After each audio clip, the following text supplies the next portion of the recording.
Hello नमस्ते साथीहरू, मेरो फुलबारीमा हजुरहरूलाई स्वागत गर्दछु। र यो चाहिँ ब्लिडिङ हार्टको प्लान्ट हजुरहरूले चिन्नुभयो होला। ब्लिडिङ हार्टमा एकदमै मजाले फुल फुल्छ र यो प्लान्टहरूलाई चाहिँ हामीले गमलामा यसरी मजाले फुल फुलाउन सक्छौँ।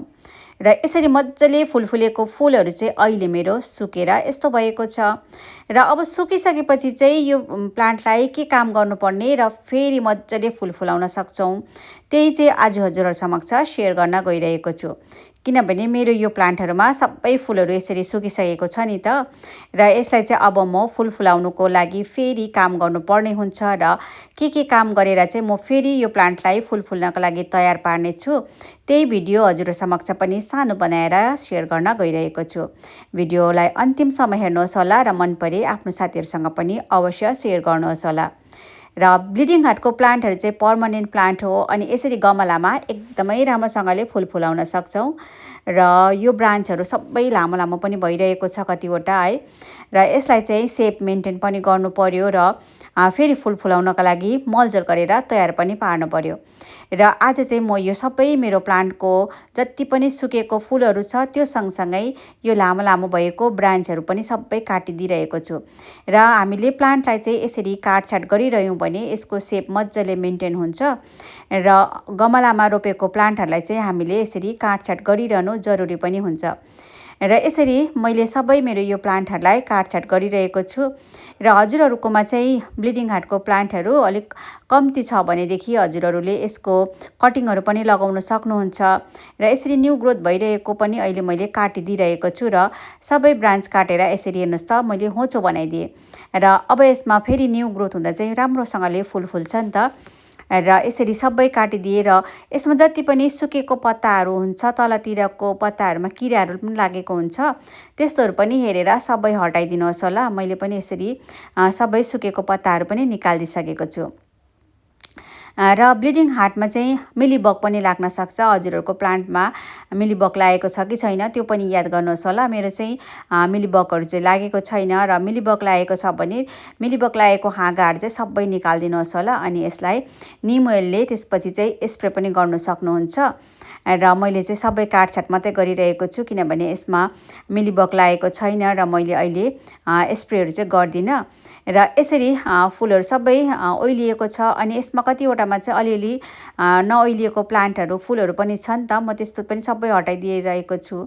र यो ब्रान्चहरू एकदमै लामो भइसकेको छ, यो ब्रान्चहरूलाई पनि सबै काटिदिइरहेको छु। र यसरी सबैलाई मैले एउटै सेपमा बनाएको छु, हेर्नु सक्नुहुँदैछ। सबैको हाइट मैले बराबर जस्तै बनाएको छु सबै प्लान्टहरूको। र मेरो सबै प्लान्टहरूलाई चाहिँ मैले यसरी काटेर होचो होचो बनाइदिइसकेँ। र अब हामीले यसलाई काटछाट गर्ने काम त गरिसक्यौँ र अब यसलाई फेरि फुल फुल्नको लागि चाहिँ तयार पार्नु पर्यो। त्यसको लागि हामीले यसको मल माटो के कस्तो छ त्यो पनि याद गर्नुपर्छ। र गमलामा रोपेको प्लान्टहरूमा चाहिँ एकदमै यो कडा पनि भइरहेको हुन्छ नि त माटोहरू। र यसलाई चाहिँ हामीले बेला बेलामा यसरी गुडाइ गर्नु एकदमै जरुरी हुन्छ। र काटछाट गरिदिइसकेपछि चाहिँ फेरि यसमा मल लगाउनु चाहिँ हामीलाई एकदमै जरुरी हुन्छ साथीहरू। र मलहरू लगाइदिइसकेपछि मात्रै नयाँ ग्रोथहरू मजाले आउँछ, नयाँ पालुवाहरू मजाले पलाउँछ र धेरै फुलहरू फुल्छ नि त फेरि। र यसको लागि चाहिँ मैले यो सबै माटोहरू मजाले चलाइदिइरहेको छु। माथि माथिको एक लेयर चाहिँ हामीले यसरी गुडाइ चाहिँ गरिदिनै पर्छ। र मैले जहिले पनि मल लगाउनु अघि यसरी गुडाइ चाहिँ गरिदिन्छु। र सबै माटोहरू मैले चलाइसकेँ र अब मल मिश्रण बनाउँछु। र मल चाहिँ मैले यहाँ लिएको छु भर्मी कम्पोस्ट। र भर्मी कम्पोस्ट एकदमै राम्रोसँगले भएको छ, यो एकदमै राम्रो छ। र यसमा चाहिँ अब म यो छिटो यसमा न्यू ग्रोथहरू आओस् भनेर चाहिँ मैले अलिकति डिएपीको दानाहरू पनि मिलाउन गइरहेको छु। र भर्मी कम्पोस्ट र डिएपीको दानालाई चाहिँ पहिला म मिक्स गरिदिन्छु। र यो दुईटालाई मजाले मिक्स गरेर म त्यसपछि चाहिँ मेरो प्लान्टहरूलाई दिनेछु। र यो डिएपीले चाहिँ प्लान्टहरूमा छिट्टो न्यू ग्रोथहरू स्टार्ट हुन्छ, न्यू ग्रोथहरू मजाले आउँछ र फुल फेरि यसमा मजाले फुल्न थाल्छ। त्यही भएर चाहिँ मैले डिएपी लगाइरहेको छु र हजुरहरूले यसरी मिश्रण बनाउन सक्नुहुन्छ। र यो मिश्रणलाई चाहिँ अब मेरो प्लान्टहरूलाई दिनेछु। र डिएपी लगाइसकेपछि प्लान्टहरूलाई के कसरी लगाउनु पर्छ त्यो पनि भिडियोमा हजुरहरूलाई म सिकाउने छु र राम्रोसँगले भिडियो हेर्नुहोस् होला। र यसरी मिश्रण रेडी भइसकेको छ। अब यसलाई दिने कसरी? प्लान्टलाई चाहिँ हामीले यो सिधै माथिबाट थपिदिने चाहिँ होइन।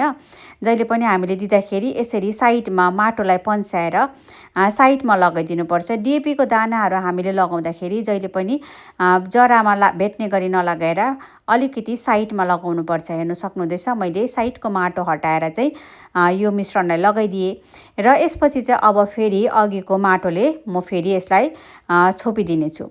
यसो गर्नाले चाहिँ प्लान्टहरूले मजाले पाउँछ। जब हामी पानीहरू दिन्छौँ प्लान्टहरूले त्यति बेला एकदमै मजाले यो मिश्रणहरू पाउनेछ र मलहरू मजाले पाइसकेपछि यसमा न्यू ग्रोथ छिट्टो हुनेछ र जब यसमा न्यू ग्रोथहरू स्टार्ट हुन्छ त्यो सँगसँगै यसमा फुलहरू पनि फुल्न थालिहाल्छ र ब्लिडिङ हार्टमा चाहिँ त्यसरी मजाले पाउला पलाउँदै त्यसमा फुलहरू पनि फुल्दै आउँछ साथीहरू। र यसैपालि हामीले फेरि यसमा फुलहरू फुलाउन सकिहाल्छौँ यही सिजनमा।